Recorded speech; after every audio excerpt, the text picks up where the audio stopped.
একজন আলেমের কাছে একটা লোক এসেছেন, একজন আলেমের কাছে একটা লোক এসেছেন, এসে বলতেছেন, হুজুর আমার বাড়িতে একটা সন্তান হয়েছে, এই সন্তানটার নাম কি রাখবো? আপনি একটু আলেম মানুষ, বললে একটু ভালো হয়।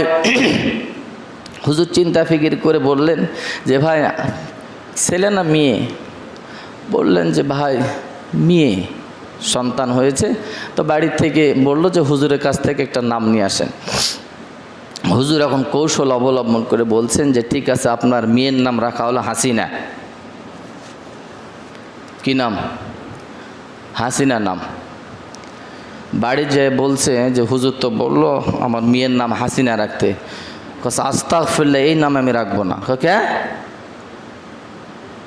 হাসিনা এই দেশ ছেড়ে পালাইছে, আবার হাসিনায় থুইতে বলতেছেন আপনি? না, যাই বলো ইমাম সাহেব, হুজুর বাড়ির থেকে ইতস্তবোধ করতেছে না, আপনি অন্য একটা নাম দেন।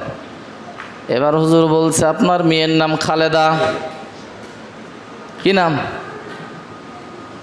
সরল সোজা মানুষ তো, শুনে বাড়িতে গেছে, এই বিবি হুজুর একটা দারুণ নাম। যে কি নাম? আমার মেয়ের নাম খালেদা রাখছে।